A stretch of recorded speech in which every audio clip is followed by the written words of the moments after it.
500 million years ago, an adaptation changed the course of Earth's history. The very first land plants evolved, sparking an explosion in the diversity of life, which was otherwise confined to the water. Before this, the land was a barren wasteland devoid of life and diversity. Yet life pushed through the hardships and problems presented by dry land, eventually evolving into everything you can see around you today. And this event, the act of life crawling onto dry land, has officially begun on ZIRA. Hi, I'm Zagbot, and I'll be your host for the evening. The jump between the ocean and dry land is absolutely massive. They're completely different environments, meaning creatures that want to crawl up onto dry land will have to face many new challenges. For starters, creatures crawling onto dry land will not be used to the pressure. Typically, buoyancy helps counteract the effect of gravity, but without that, they could die. Another issue would be breathing. Without water, the gill-like structures used by most ZIRAN creatures would be rendered useless, causing them to suffocate and die. The land is also much drier than the ocean, obviously. This means that without proper water retention adaptations, creatures on land could dehydrate and die. There is also the issue of food, or lack thereof, which would cause creatures to starve and die. And then there's also stability and movement, which would mean the creatures wouldn't be able to access any food or water or mates, which would also cause them to die, which makes you think why on earth creatures want to go to the land in the first place. This just goes to show that life is really stubborn, and if given the opportunity, nature will likely adapt to something. As to quote a really good movie, "But life, finds a way." I love Jurassic Park. Anyway, if you recall the teaser at the end of the previous episode, we saw a glimpse onto ZIRA's shores, populated by a strange derived meteophyte. This meteophyte was the first major multicellular life form to adapt to dry land, paving the way for everything that followed. But where did it come from? Out of any and all meteophytes so far, the entaciphyte is the most well suited to adapt to dry land. Firstly, its proximity to dry land. Entaciphytes reside on the surface of freshwater, meaning it's very likely that they often get washed up onto dry land, providing opportunities for them to adapt. The tops of their leaves are also pre-adapted to a life outside of the water, with a waxy cuticle that prevents dehydration. The larvae are also incredibly well adapted. The majority of their body already exists outside of the water. Over time, as this branch of entaciphytes adapts to dry land, they'll soon become a new and influential clade. Introducing the neophyte, meaning new plant. To adapt to dry land, they have had to make many changes. In order to prevent dehydration, their main body, their stem, has grown a thick skin, and the waxy cuticle on their leaves has expanded to the underside as well. The larvae have also drastically changed. The neophyte larvae have evolved a unique adaptation that combats two of the problems faced by land creatures: dehydration and gravity. Neophyte larva skin has evolved to be coated in a unique biological polymer. The material is strong yet flexible and will always snap back into shape if distorted. This strange, almost rubber-like exoskeleton kills two birds with one stone. The outer layer prevents dehydration by trapping in water. Speaking of water, the ancestral ability of the entaciphyte larva to use capillary action to transport water from the foot to the mouth on the underside of the main body may become further derived. Perhaps this unique ability eventually evolves to skip the mouth on the underside entirely. A spongy-like texture on the underside of the feet could absorb water directly from the ground. Capillary action could then transport it directly throughout the organism, bypassing the mouth, essentially allowing the neophyte larva to drink through its feet. The flexible exoskeleton also provides support. Outside of the water, buoyancy no longer counteracts the force of gravity, and the exoskeleton allows it to hold its own weight. The unique property of the exoskeleton being able to snap back to its original position has some additional benefits. The organism's leg muscles only need to be able to pull the limb inwards, as it will naturally fling back outwards. This saves energy, yet also allows the creature to scurry about and change direction on the fly. The cocoons themselves have not changed much. However, the entire process of reproduction and growing has, drastically. If we were to look at an adult neophyte, one of its most striking features would be the large feather-like plume protruding from its center. This is actually a highly derived male gametangia. You see, in the water, most meteophytes can simply spew both their male and female gametes directly into the water. However, on land, they don't have this luxury. Gametes can travel quite far floating in water, meaning they can simply spew their gametes and hope they find one another. However, on land, this isn't the case. The distance a typical gamete would travel through the air is far shorter than the distance it could travel through water. To combat this, the neophytes have evolved a unique method of reproduction. A large feather-like plume has emerged from the center. This is their male gametangia. Its large, high surface area structure allows it to catch wind. Currently, the wind is the neophyte's best bet at transporting its gametes long distances. The gametes will travel through the air in a similar fashion to a dandelion before eventually resulting in either fertilization or death. Once the male gametes reach a female gamete, fertilization will occur. The female gametes are situated on the lower half of the base, maximizing the air time the male gametes have, therefore maximizing the distance they can travel. Once fertilization has occurred, to prevent the death of the forming larva, the neophytes have evolved a unique adaptation.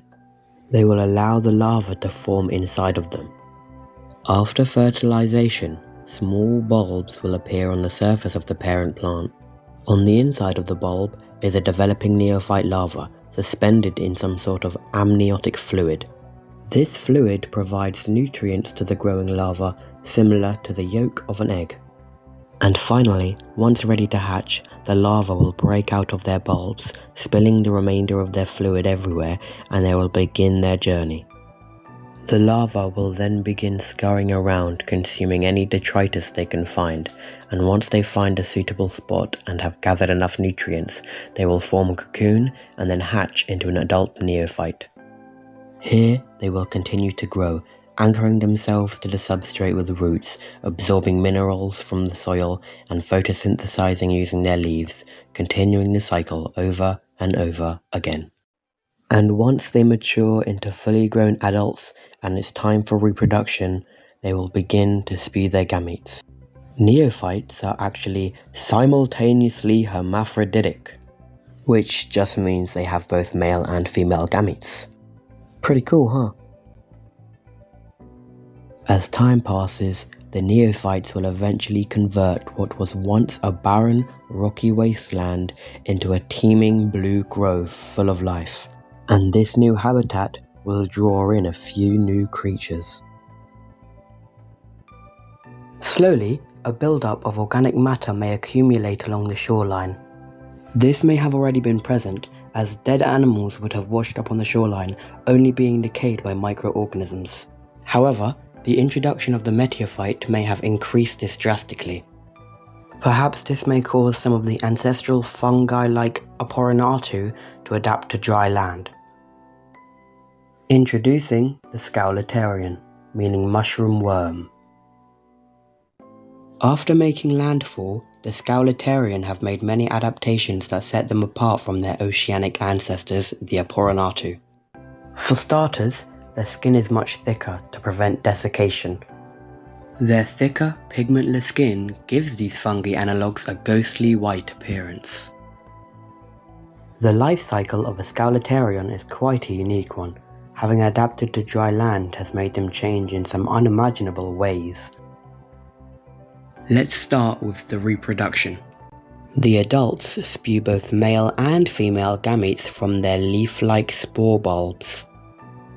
They spew their gametes directly into the air. However, unlike neophytes who maximize the distance their gametes can travel, the scalitarian have evolved to minimize the distance between the adults. We'll get to how they do that shortly, just bear with me. Also unlike the neophytes, the scalitarian have evolved a different method of keeping their fertilized eggs dry. Unlike the neophytes who house their developing embryos inside their bases, the scalitarian allow them to develop outside in the environment. These developing embryos look similar to that of a frog egg, and they are encased in a thin outer layer to prevent desiccation. The eggs being out in the open like that in the environment makes them vulnerable, which is why they've also evolved to be able to hatch as quickly as possible. The larvae have also undergone some changes. They've evolved to go from 4-part radially to bilaterally symmetrical. Their bodies have stretched out on one axis, stretching out their compound eye to go from one end to the other, as well as their mouth on their underside. This allows them to not only eat a wider range of food, eat larger food, but also have a wider field of vision. These strange worm-like larvae have also evolved 2 simple teeth on the ends of their tentacles, allowing them to tear open the flesh of living creatures or break inside of carcasses. Once hatched, these organisms make it their life's goal to find a suitable carcass to bore into and begin eating. Once enough nutrients has been gathered, they then form a cocoon around themselves with a large spike to help wedge them in place.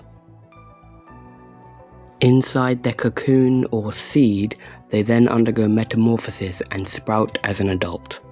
Scalitarian larvae have evolved to only cocoon when other cocoons or other adults are present, ensuring that once they sprout, other adults will be near them, increasing the chances of fertilization and minimizing the distance between adult.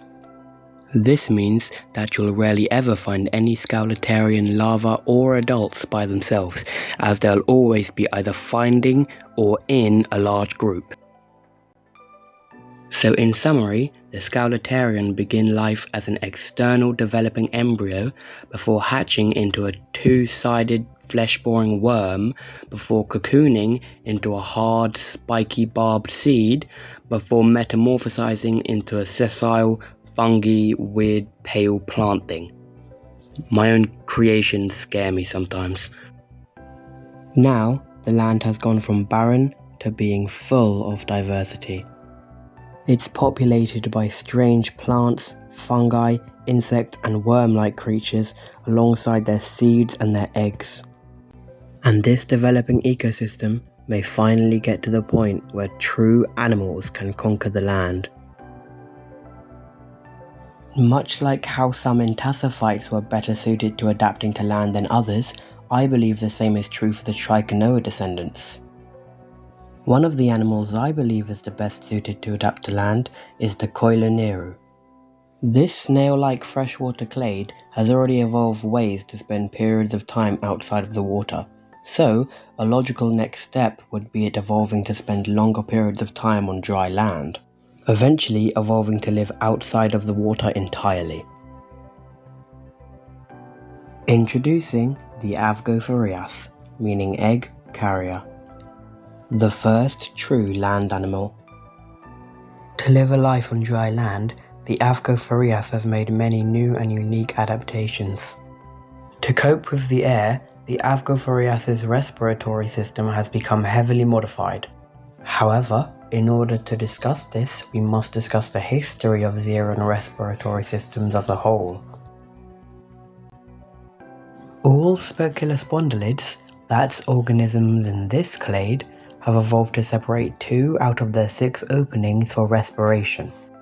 The 2 respiratory holes have migrated to the sides and act as gills, leaving 3 at the front for consumption and eating, and 1 at the back for excretion and waste, although the hole for reproduction can vary.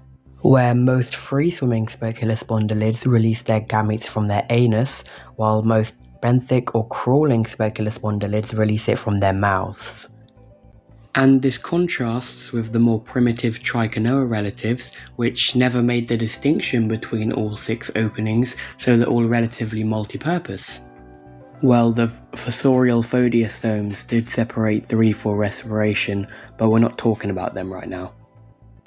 However, perhaps the smaller and more primitive trichinoans could use a different method of respiration.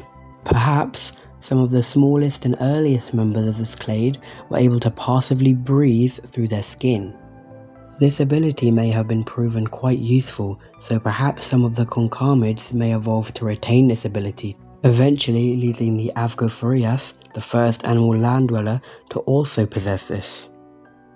So perhaps when the Avgophorias make landfall, they evolve to use their skin to breathe. This would free up their 6 openings and prevent complications during eating, allowing the 6 openings inside their mouths to be used as a primarily blind gut, eating and excreting waste, but also doubling as a reproductive orifice. To maximize the efficiency when breathing through their skin, they may evolve some sphericals lining down their bodies. Sphericals are used by earth insects to passively allow oxygen to enter the body and carbon dioxide to leave. However, a leading scientific theory states that sphericals in insects inhibit their maximum size. The fact that they passively respire instead of actively respire means that they can't grow to large sizes, which may inhibit them later on, but for now is just fine. This method of surviving on land is much different to the one used by their ancestors. The Coiloneru evolved to have a cavity inside of their shells to act as a small water reserve whilst they were outside of the water, essentially acting like a reverse oxygen tank, allowing them to bring a little bit of water with them wherever they went.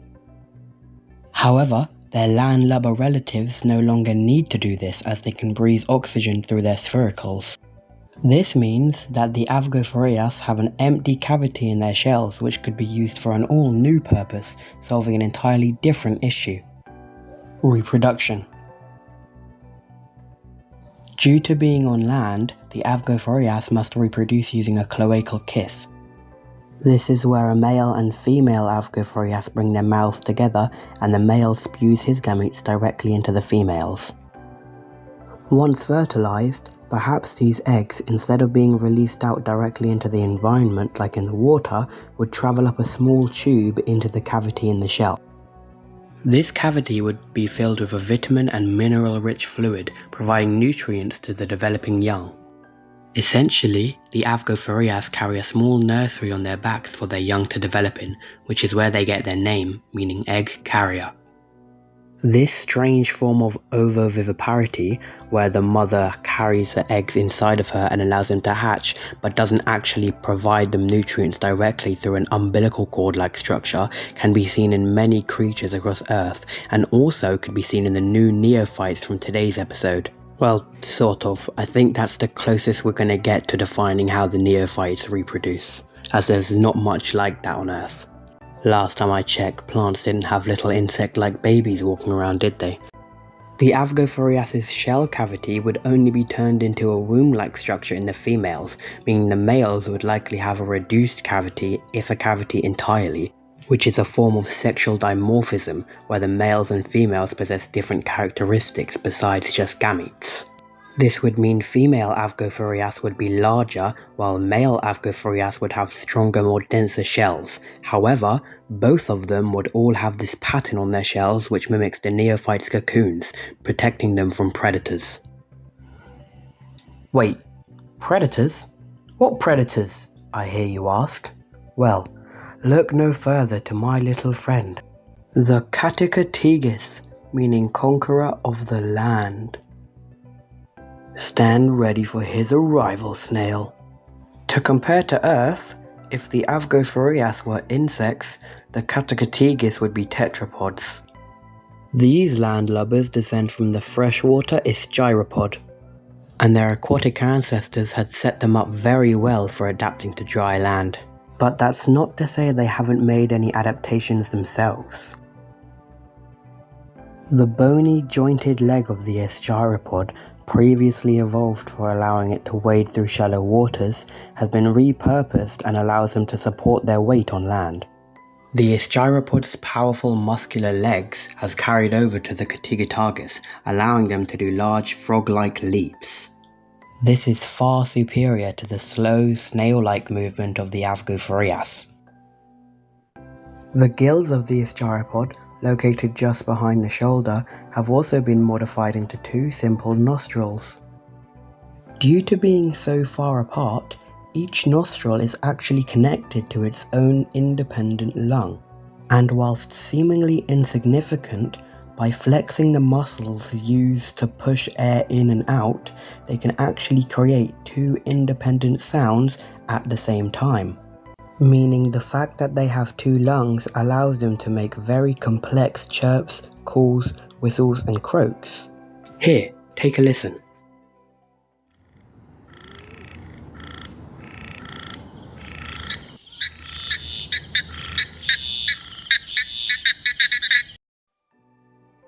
Although these sounds would be useless if the katakigus had no way to detect them.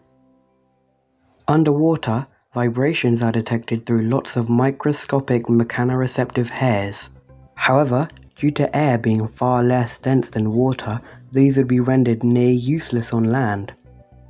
So, as a simple workaround, they've evolved a simple eardrum on the tips of their snouts. The snouts which have also become more robust and muscular, forming an almost horizontal jaw. The jaw has also evolved to be lined with some simple pseudo-teeth, allowing them to masticate, which means chew, the food they consume before passing it into their two openings. We'll discuss where the third one went in a moment. Back to the eardrum would vibrate when detecting a sound. This would cause the sound to be amplified, and nerve cells in the area will detect the new vibrations, sending an electrical signal to the brain. This signal is then perceived as sound. The robust jaws and teeth of the katakigus may present some new issues, however. Due to the fact that the parvosaurids, essentially the clade containing all the tripods, reproduce using their mouth as their gametangial openings, the robust jaws may make it hard for katakigus to cloacal kiss, and the teeth may also cause damage to the sensitive area. So, to combat this, one of the three openings in the mouth may evolve to be solely for reproduction, and it may slowly leave the jaws. It would travel down, resting on around the neck area. However, due to the awkward position, it may still be hard for these creatures to reach each other and cloacal kiss. So, over time, the opening may slowly evolve to be extended outwards from the body on a long, flexible stalk. This stalk would be present in both males and females and would allow them to reproduce by wrapping them around each other. The male would then excrete gametes onto the female stalk, which would then get fertilized, travel inside the body, and eventually would be laid out of the anus. The eggs of a katakigus have evolved to be hard-shelled and reptile-like to prevent desiccation, and once the eggs have been pooped out, there's no parental care at all. They're just left there to fend for themselves. These stalks, which from now on I'm going to be calling grointicles, from the words groin and tentacles, may also evolve a secondary use. The grointicles may evolve to be manipulatory appendages, allowing them to handle their food and other objects. And now with the katakigus on land, as well as the Avgophorias, the neophyte and the scalitarian, it seems like the once barren shores are now teeming with life. However, not all of these organisms entered land at the same time. As a matter of fact, there were many millions of years between the Avgophorias' landfall and the katakigus' landfall, meaning there was plenty of time for the Avgophorias to evolve and adapt. In the next episode, we'll be discussing the period of time similar to the Earth's Carboniferous, where the Avgophorias has adapted to land, but the katakigus had not yet evolved. Want to know what strange forms the snail-like Avgophorias would evolve into without competition from the katakigus? Well, you'll just have to wait and see. Thank you to everyone who stayed this far, and especially thank you to the amazing fan artists who's helped make this video look 1,000,000,000 times better. If you like this project, please make sure to, like, subscribe and share it and all that jazz, because it does make it perform a lot better, which I really appreciate. I will also try and put a link in either the description or the comments to the Discord server where the amazing fan artists help post their art and help make the project better. It's also come to my attention that I've reached a whopping 400 subscribers, which I am eternally grateful for. Thank you guys so much, and until then, see you in the next one.